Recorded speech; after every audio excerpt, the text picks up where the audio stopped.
처음 뵙는 분들 중에서 이렇게 혹시 질문 있으시면 편안하게 하실래요? 질문 있으십니까?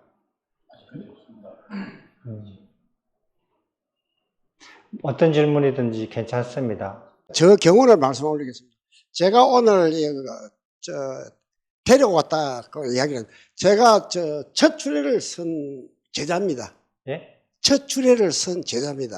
예, 그래서 이 친구가 저한테 한 번은 교수님 잠을 못 자겠다 그럽니다. 그래서 그러면 내 치료해 줬구만. 집에 오느라 해가지고 사티를 가르쳐 줬습니다. 그러니까 사띠를 가르쳐 줬으니까 사띠를 지금 한 지가 한 1년 정도 됐습니다. 350 며칠째로. 네. 그래서 그 뒤에 사띠를 하고 나서 잠을 자는데 굉장히 치료가 됐다. 그러면은 그 옆에 분한테 여쭤볼까요? 그 사띠를 어떻게 교수님한테 어떻게 하라고 듣고 배우셨어요? 마이크 들이봐요.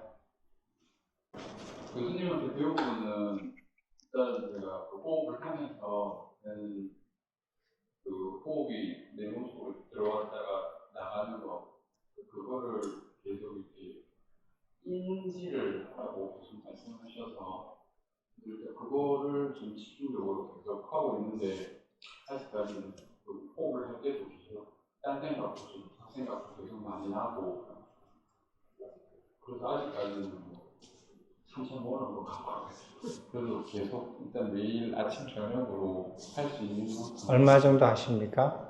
아침에 일어나서 한 30분 정도 하고 네. 자기 전에 30분 정도씩 네. 그렇게 지금 매일 하고 있습니다. 잘하고 계시네요. 그래서 숙면을 취하는 게 도움이 되었습니까?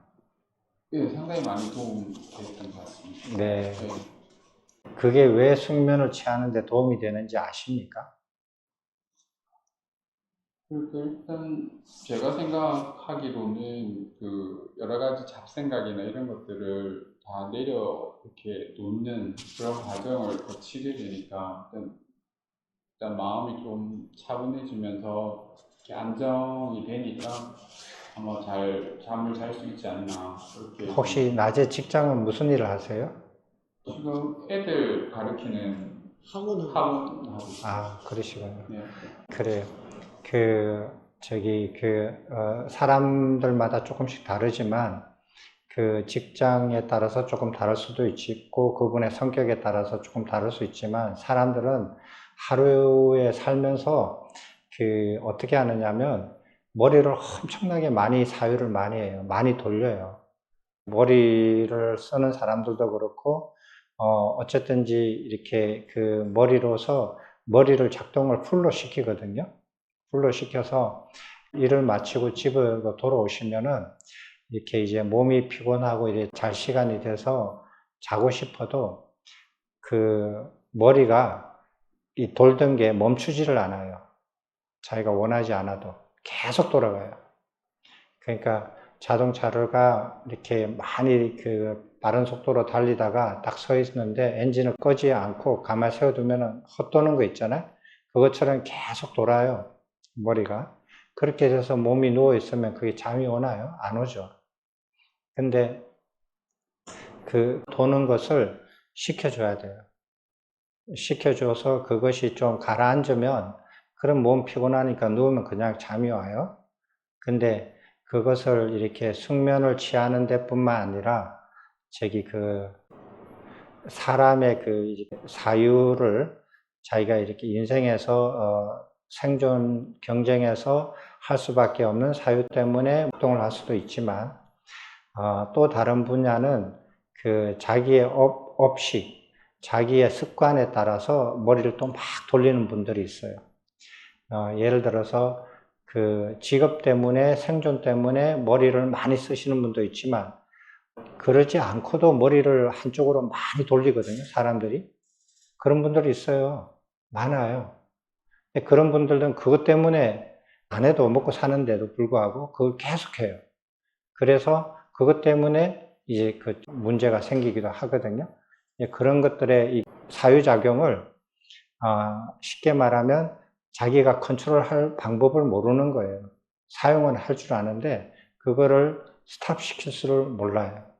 그리고 그걸 이렇게 시키는 것도 모르고. 근데 사띠가 그 방법이에요.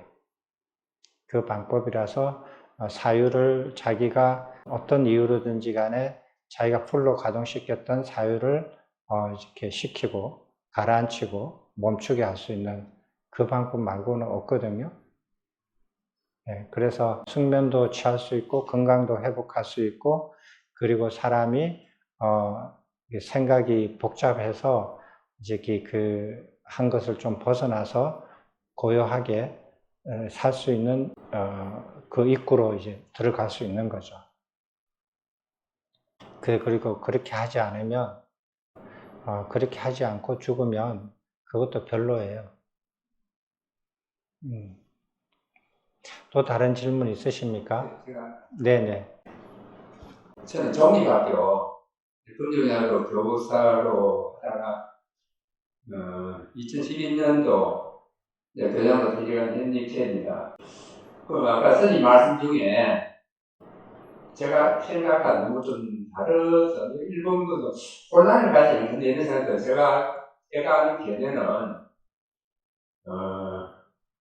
우리 관세음보살님은 역사적인 실존 인물이 아니고 부처님 자비의 그 화신이고 지장보살님은 원리의 화신이고 문수보살님은 이제 지혜의 화신 그리고 보현보살은 그 실천의 화신으로 우리가 이제 육군 어떤 장관이 있으면 그 일을 다 못하니까 인사참모, 작전참모, 군사무 뜻이 부처님의 그 자비의 일을 대신할 때는 관세의 모습으로 나타나고 그와 같이 그러니까 문수보살, 보현보살님도 우리가 부처님과 똑같은 분으로 보고 삼보 부처님이고 또 아까 삼보도 거룩한 성가님도 보배 아닙니까? 그러니까 삼보께 우리가 엄숙하게 이제 예경하는데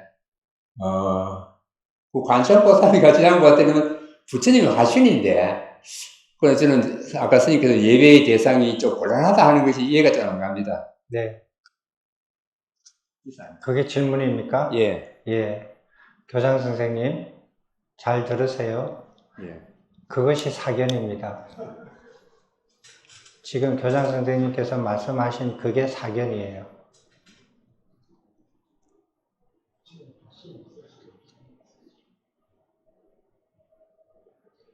설명을 좀 해주십시오. 그럼 잘 이해가 안 갑니다.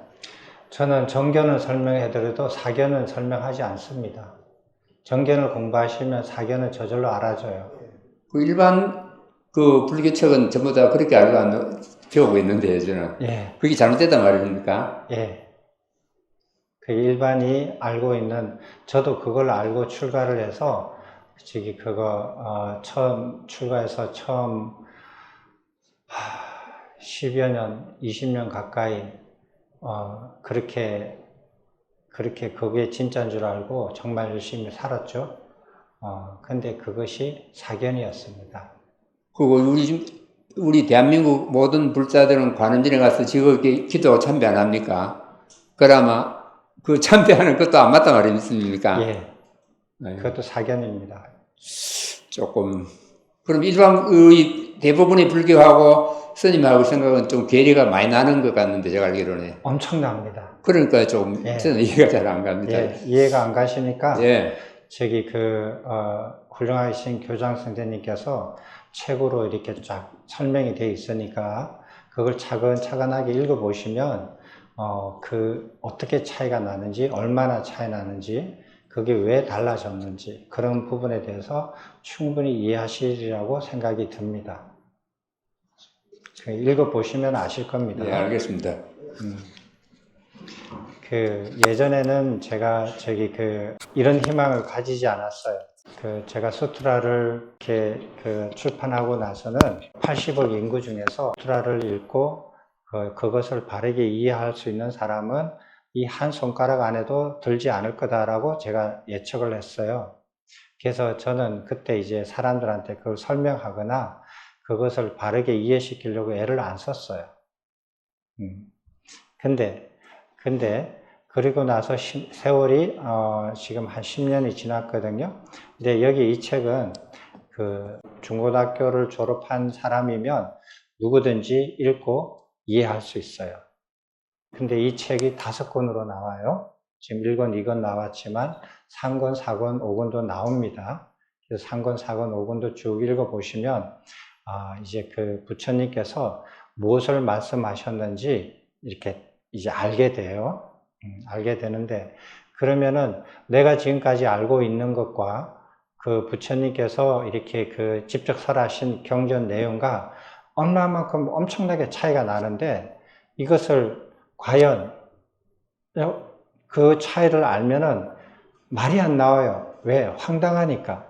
1600년 동안, 1600년 넘는 시간 동안에 수많은 스님들이나 수많은 불교학자들이나 수많은 그 사람들이 그러면은 이게 다 멍청한 짓을 했는가? 우리나라뿐만 아니에요. 전 세계가 그래요. 남방도 마찬가지예요. 그래서 자기가 직접 점검을 하셔야 돼요. 그럼 나는 왜 그 부처님의 화신이라는 그런 보살님들에 대한 생각을 왜 받아들였는가? 그러면 부처님께서 그런 화신이, 내가 화신이 필요하다라고 말씀하신 적이 있는가? 그잖아요? 부처님께서 이런 일을 하려면은 이런 화신이 필요하고 저런 일을 하려면 저런 화신이 필요하다라고 말씀하신 경우, 그리고 그런 걸로서 이런 일을, 화신을 통해서 이런 일을 하고 저런 화신을 통해서 저런 일을 했다라는 기록이 있는가? 그것도 그런 근거 있어요? 없잖아요. 그런 근거를 가지고 와야죠. 그런 근거를 내가 찾아서 확인하기 전에는 이것도 믿으면 안 되고 저것도 믿으면 안 돼요. 그래서 저는 너무너무 그 행운이라고 생각해요. 그 잘못된 그 불교 가르침 안에서 출가를 했지만 그래도 이 생을 마치기 전에 부처님의 가르침을 바른 가르침을 이렇게 접하게 됐다라는 것이 저한테는 생에서 큰 행운이라고 생각이 들지만 한번 이렇게 돌이켜 보면 그러면은 이 책의 기본이 되는 사부니까야라는 경전이 있어요. 그다음 빨리 율장이라는 책이라는 있는데 그 두 개 다 빨리어로 되어 있어요. 그 빨리어로 되어 있는 부처님의 경장과 율장이 그렇다면은 왜 무슨 이유로 이때까지 한 번도 제대로 그 우리나라에 전래가 되어 있지 않았는가 하는 소리예요. 근데 다행히 20여 년 전에 우리나라에서 처음으로 그 빨리 율장하고 빨리 율장은 한 5년 정도뿐이 안 됐지만 그 사부니까야 빨리 경장이 우리나라에 번역이 됐어요. 그때 번역이 된 게 제가 처음 이렇게 부처님 가르침을 접했던 순간인데, 그렇다면 그 전에는 어떻게 됐는가 하는 소리예요. 그 전에는 보세요. 신라시대 때에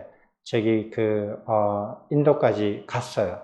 한국의 스님들이 가서 부처님 가르침 경전을 찾으려고 갔어요. 중국에도 수많은 사람들이 갔어요. 스님들이 갔어요. 근데 어디 갔느냐? 다 인도에까지만 갔어요. 그분들이 인도 갔던 시절에 인도에는 부처님 가르침이 없어졌어요. 어디로 갔어야만 했느냐? 스리랑카로만 갔어야 됐었어요. 근데 그분들이 인도로 가가지고 인도 남쪽까지 걸어가가지고 배를 타고 스리랑카까지 가야 된다는 사실을 알지 못했어요. 인도에 부처님이 태어나셨고 인도에서 부처님께서 법을 펼치셨기 때문에 인도에 부처님 가르침이 있다라고 생각을 했어요. 그 가정이 잘못된 거죠. 그래서 거기에 멈춰버린 거예요. 누구 잘못이에요? 부처님 잘못이에요? 아니죠. 그 사람들의 잘못이죠. 그래서 인도에 갔더니 여기에 무슨 경 이렇게 해가지고 부처님 가르침이 막 있는 거예요. 이것저것 다 주워가지고 그게 부처님 가르침인 줄 알고 가지고 와서 그걸 번역해가지고 이게 부처님 가르침이다라고 펼친 것들이 대승불교예요.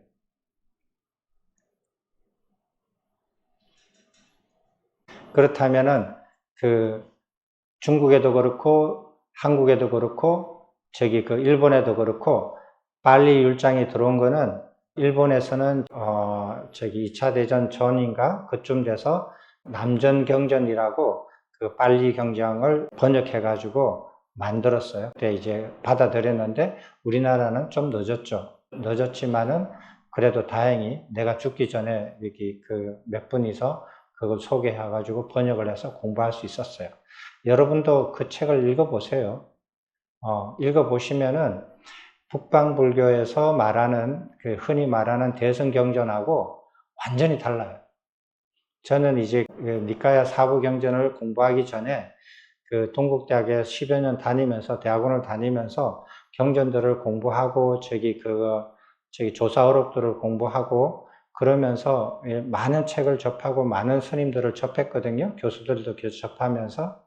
그래서 이제 대승경전들의 여러 가지들을 이렇게 힘닿는 대로 하고 그리고 강의도 해보고 했어요. 근데 그 사부 니카야를 처음에 딱 이렇게 받아들고 읽으니까 완전 달라요. 읽으면 달라요. 여러분들도 아마 책을 많이 접하신 분처럼 저희 교장 선생님처럼 저런 분이라면 읽으면은 이게 다르구나라는 거 금방 알 거예요. 네. 사부 니카야를 읽으면 어떤 느낌이 드느냐 하면은 첫 번째 호흡이 살아있어요. 저기 대승경전은 호흡이 다 살아있는 느낌이 없어요. 그거는 사유나 문헌을 보고 만든 거지 사람이 살아있는 사람의 입에서 나온 것들을 기록한 경전들이 아니에요. 호흡이 살아있지 않아요. 사부니까에는 호흡이 살아있어요. 호흡이 살아있고 그 많은 경전들이 한 분의 입에서 나왔다라는 것이 알아져요. 대승경전은 절대로 한 분의 입에서 나온 게 아니에요.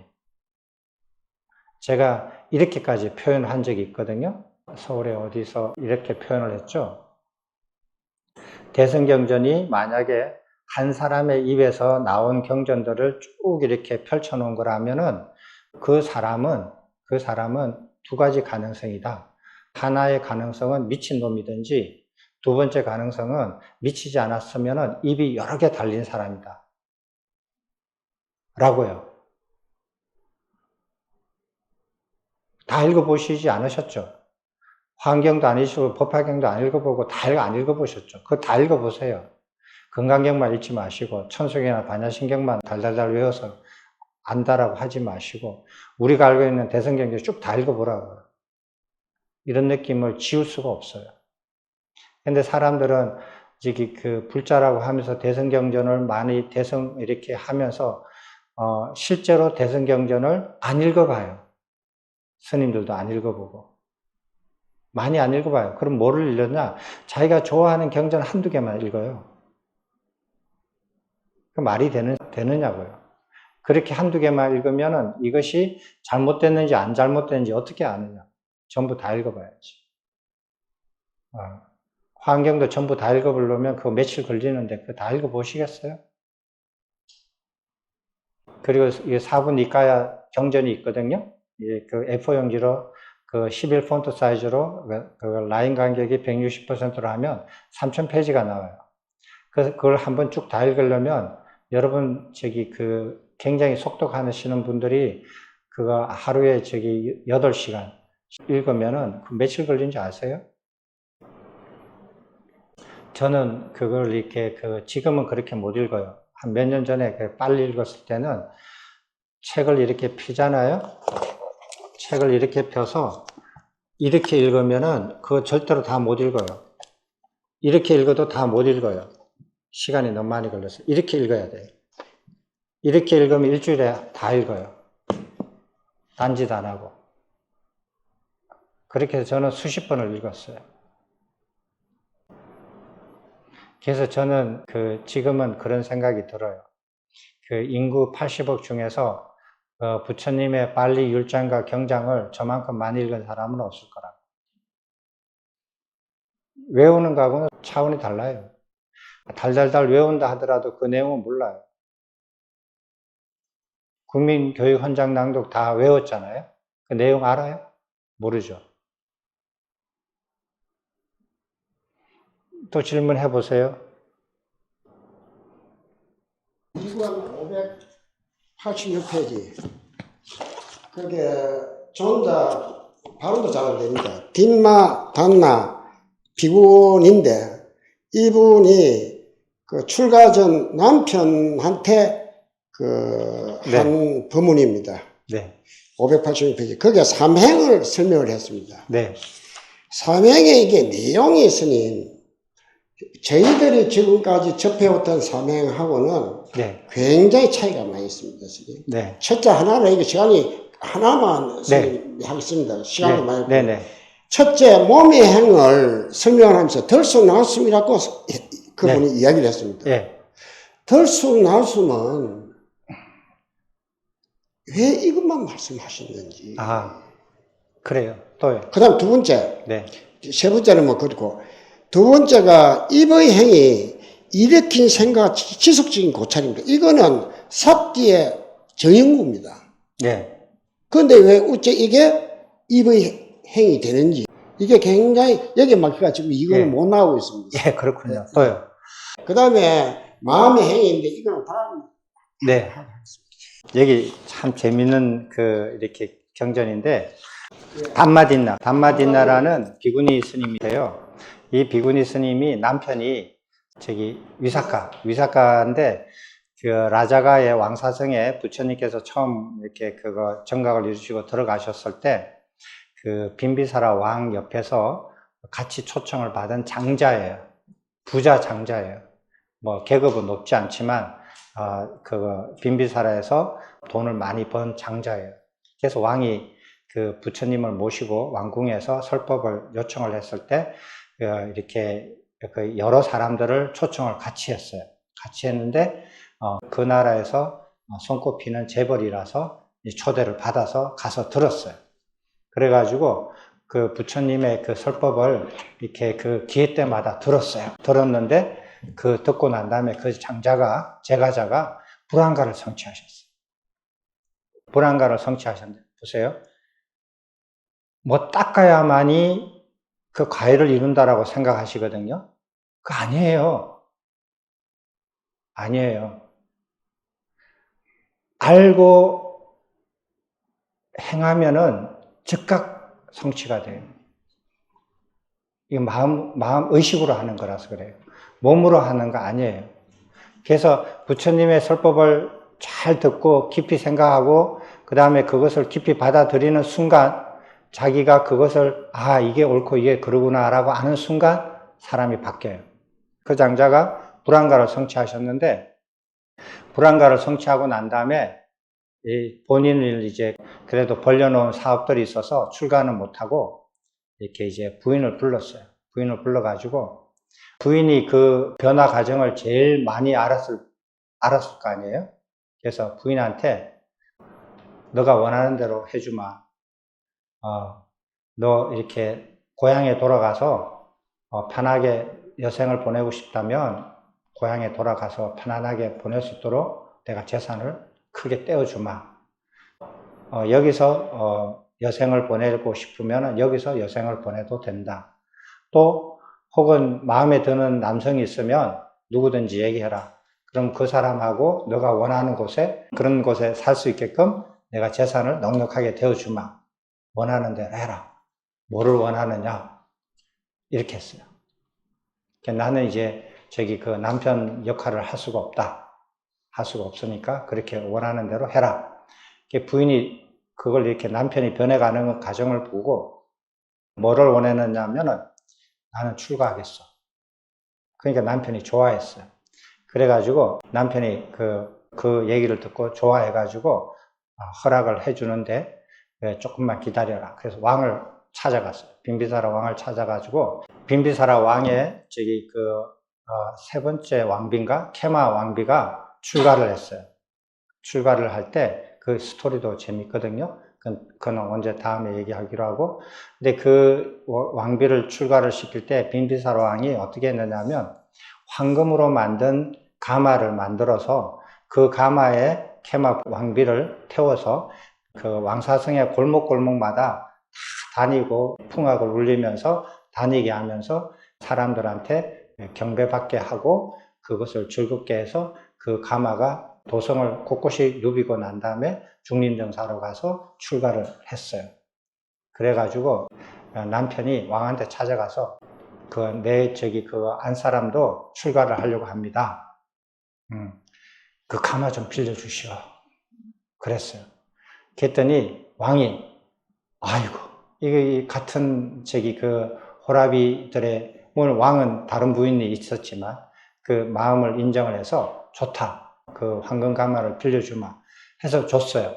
그래서 그 남편이 그 황금 가마를 받아가지고 부인이 이제 출가한다고 해서 거기다 앉혀서 왕비처럼 케마 왕비처럼 왕사성을 곳곳에 달리면서 이렇게 풍하고 울리면서 그렇게 축하해주고 중림정사로 갔어요. 그렇게 출가했거든요. 출가를 했는데 출가하기 전에 남편은 불안가를 이루신 분이에요. 장자지만. 그리고 그 몇 년이 흘렀어요. 근데 출가한 비구니는 맹탕이었단 말이에요. 맹탕이었는데 출가해가지고 그 몇 년 사이에 아랑간이 됐어요. 근데 남편은 계속 불안가예요. 그래서 출가하는 것이 얼마나 큰 차이를 일으키는가가 있어요. 그래서 그 부인이 출가해가지고 아랑가를 이뤘어요. 아랑가를 이뤄가지고 기쁜 마음에 내가 아랑가를 이뤘구나. 부처님을 아련하고 감사의 인사를 드려야겠다 하고 이제 숲속에 나와서 대로변으로 걸어서 이제 이렇게 그 중림정사로 걸어오고 있어요. 걸어오고 있는데 이 남편이 부인이 숲속에 있는데 가끔 이렇게 찾아가서 이렇게 인사도 하고 뭐 질문도 하고 했는가 봐요. 갔더니 대로변에서 부인이 내려오는 거야. 대로변에 만났어요. 만나가지고 서로 대화하는 것이 이거예요. 근데 그 불안가를 이룬 남편이 그 행에는 몇 가지가 있습니까? 이렇게 물어봐요. 그랬더니 부인이 아랑가를 이룬 부인이 행에는 장자요 이렇게 얘기해요. 장자요. 행에는 세 가지가 있다. 신행, 구행, 심행 이렇게 신구의 삼행이 있다. 제가 줄을 달아놨거든요. 줄을 달아놨는데 이 삼행 이외에 행이 여러 개 더 있어요. 경전 전체를 보면은 부처님께서 행을 분별하는 행에는 이렇게 되어 있어요. 신구의 삼행하고 그 다음에 보시행, 지계행, 범행 이렇게 삼공덕행이라고 세 가지를 나눈 게 있어요. 그 다음에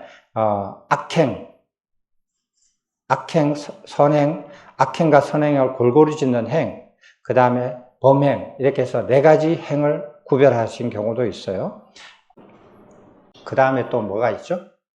혹시 기억나나요? 행은 자 봐요. 신구의 삼행, 그 다음에 악행, 선행, 악행과 선행을 같이 하는 행, 그 다음에 범행 이렇게 해서 네 가지, 그 다음에 보시, 지계, 그 다음에 범행 이래가지고 세 가지 공덕행 이렇게 다 있고 행을 또 나누는 것이 또 한 가지가 더 있어요. 마땅히 해야 하는 행, 하지 않아야 행, 해도 되고 안 해도 되는 행 이렇게 분류를 한 행도 있어요. 행은 이 이외에 분류되어 있는 행은 없어요. 이게 전체예요. 그래서 이것 중에 어떤 거라도 대답을 하면 돼요. 대답을 하면 되는데 이걸 전부 다 말하면 더 좋죠. 그렇지만 전부 다 말할 이유가 없잖아요. 말할 이유가 없고 제가 자니까 그 중에서 제일 간단한 행, 신구의 삼행만 대답을 하신 거예요. 근데 그러면은 신행이 뭡니까? 몸으로 하는 행 중에서 뭡니까? 몸으로 하는 행 무진장 많죠. 그죠? 무진장 많은데 뭐를 찍어서 말씀을 하셨느냐면 들숨날숨을 말씀하셨단 말이에요. 근데 교수님 질문은 왜 들숨날숨을 몸의 행위라고 말씀하시는 겁니까? 뭐 이런 식으로 의식을 못 하셨어요. 삭제 안 하고 의식이. 그래서 그걸 행으로 이야기하는. 또 이게 그 들숨날숨 그러면 이런 것 같으면 심박동 운동 이래거든요. 만약에 그 들숨날숨이 그 신행인 것 같으면은 심박동 운동. 그래야만 이게 완전한 법문이라고 이야기를 할 수가 있습니다. 왜 들숨날숨만 했는지 이게 굉장히 좀 그 부분에 대해서 제가 단마딘나가 아니기 때문에 예. 정확하게 이렇게 말씀은 못 드리지만 수많은 그 신행이 있어요. 수많은 신행이 있고 신행을 완벽하게 설명해야 할 이유도 없어요. 이유도 없고 예를 딱 하나를 드는데 신행 중에서 그거 우리가 꼭 필요하고 알아야 되는 신행 하나만 딱 들라 그러면 숨 쉬는 거예요. 사띠하는데 중요한 거니까. 예. 그리고 저기 일으킨 생각과 지속적인 고찰이 왜 우행이. 예? 구행. 저기 입으로 하는 행이 되느냐 하는 거거든요. 그거는 사람들이 입으로 말하는 모든 구행은 일으킨 생각과 지속적인 고찰에 그거를 표현하는 거예요. 그것을 드러내는 거예요. 선생님, 그런 것처럼 수상 사에 의해서 행동도 나오고 말도 나오는 건데 사에 의해서 나온다 해야 더 많은 이야기지. 지속적인 고찰을 일으킨 생각 같으면 왜 사띠가 구행이 되어야 되는지 이건 도대체 아니요. 사띠가 구행이 되는 건 아니고요. 일으킨 생각과 지속적인 고찰이에요.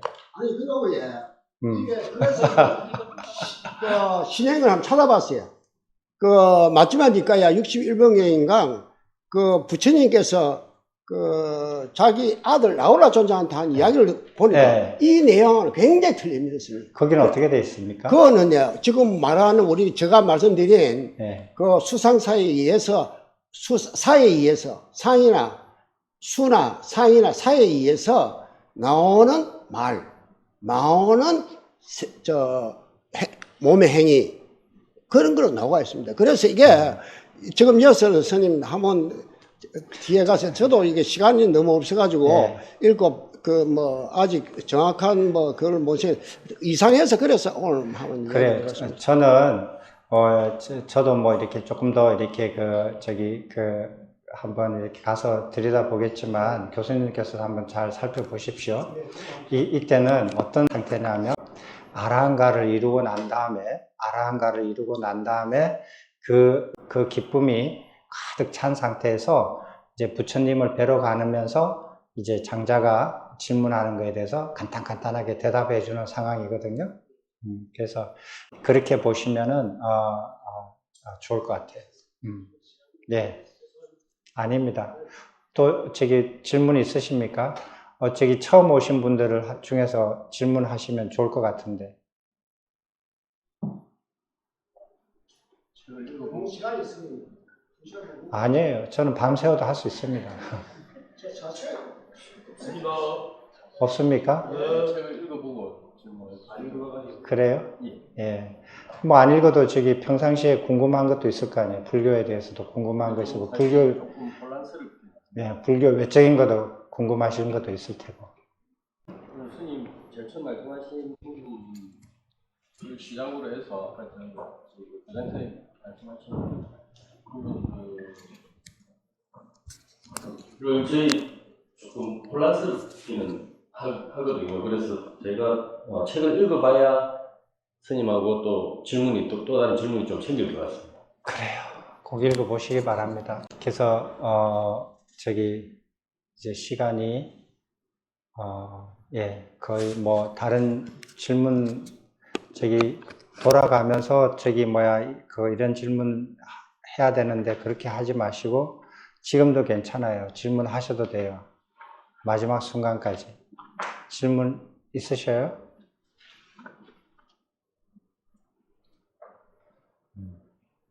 저는 진짜 궁금한 게 사람들이 질문 없이 산다라는 게 정말 궁금해요.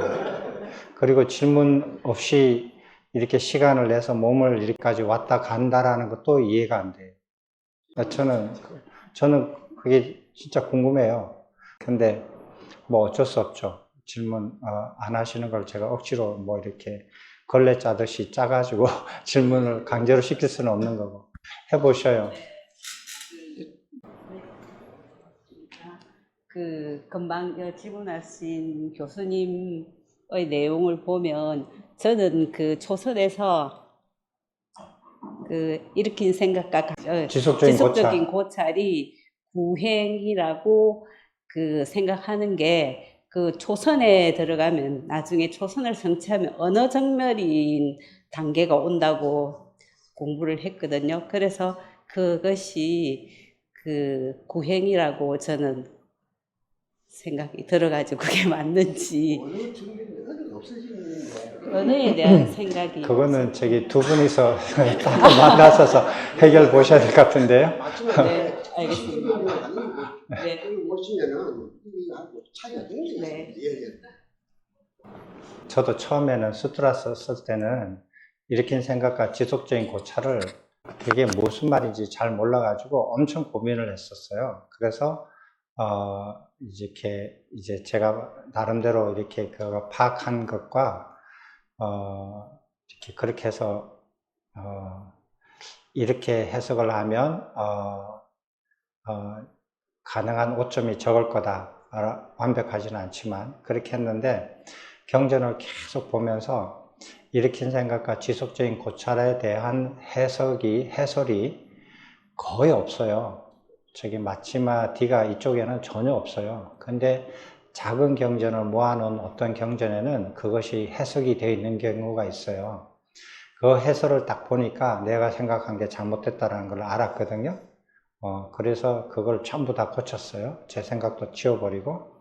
그리고 일으킨 생각과 지속적인 고찰이 이 책에서는 바르게 써져 있어요. 바르게 써져 있고, 그리고 그게 이제 왜 잘못됐는지도 나와 있고, 그리고 중국 사람들이 번역하면서, 언어정멸이라고 표현된 그것도 잘못됐어요. 그것도 중국 사람들이 조금 이렇게 모호하고 추상적인 개념으로 그거를 번역을 했는데, 나중에 이렇게 보니까 그게 언어정멸이 아니에요. 언어정멸이 아니고 소리거든요. 소리를 정멸하는데, 소리를 정멸했다라는 것에 대해서 사람들은 그게 수준 떨어지는 말처럼 느끼니까 중국 사람들이 언어정멸이라고 이렇게 번역했는데, 그것도 이렇게 해석이 조금 달라요. 근데 이제 나중에 경전을 이렇게 구석구석 들여다보니까 언어정멸이라는 것은 적절한 번역이 아니고 정확하게 말을 하면 소리정멸이라고 이해를 하시면 좋겠어요. 근데 그것이 맞아요. 그래서 그런 이제 그걸 알고 난 다음에 이렇게 경전의 여러 가지 그 예들을 보면 확신할 수가 있거든요. 처음 사띠를 하시는 분들은 주변에 소리가 나면은 못해요. 주변에 소리가 없는 곳에서 해야 돼요. 그건 새소리도 마찬가지고, 파도 소리도 마찬가지고, 비 소리도 마찬가지고, 소리가 있으면 안 돼요. 그래서, 이제 그런 거를 이제 좀, 그래요. 그래서 그거는 소리 정멸이라고 이해를 하시는 게 좋아요. 또 다른 질문 있으십니까? 저는 이렇게 어떤 기대를 하느냐 하면, 제가 이렇게 시간을 내서, 먼 거리를 와서 여러분들을 만나보자 하는 것은, 제가 공부를 해서 부처님 가르침을 찾으려고 공부를 할 때, 저는, 어떤 누구한테도 도움을 못 받았어요. 지금도 그렇고요. 지금도 그렇고 도움을 못 받았거든요. 근데 다행히, 번역서들이 우리나라로 이렇게 건너 넘어와서 저는 그걸로도 충분해요. 충분한데, 여러분들 중에서 어떤 분들은 그걸로 충분하지 않아요. 그걸로 충분하지 않고 어떤 사람의 도움을 조금만 들으면 굉장히 큰 도움을 받을 수 있어요. 그래서 여러분들이 부처님 가르침을 바르게 이해하고 습득해 가는 과정에서 어떤 어려움이나 의문들에 대해서 제가 조금이라도 도움이 될까 해서 이런 시간을 마련을 하는 거거든요. 여러분들을 이렇게 부처님 가르침을 이쪽으로 초기 불교로 와서 공부하세요. 대성불교는 틀렸어요. 이런 거 하려고 안 해요. 그런 거 아무 소용 없어요. 아무 소용도 없고, 자기 업대로 가는 건데요. 단지 부처님 가르침을 바르게 이해하려고 공부하려고 애쓰는 사람들이 겪는 어려움을 이렇게 저도 그런 어려움을 많이 겪었기 때문에 그런 어려움이 반복되지 않도록 여러분을 좀 도와서 혹시 도움이 필요하신 분이 한 분이라도 계신다면 저는 그런 거를 이렇게 도움이 될지 안 될지는 모르겠지만 도움이 되고 싶어서 하는 거지 다른 일이 없거든요. 근데 여러분들이 와셔서 부처님의 가르침을 바르게 공부하는데 이해하는데 노력하지 않고 아무 질문이 없으면 제가 여기 올 이유가 없어요. 여러분들하고 만날 이유도 없고. 그렇잖아요. 아무 이유가 없어요. 그래서 여러분들이 부처님의 바른 가르침을 이해하려고 습득하려고 애를 쓰셔야 돼요. 애를 쓰실 때 제가 도움이 되지 그렇지 않다면 저하고는 아무런 인연관계가 없어요.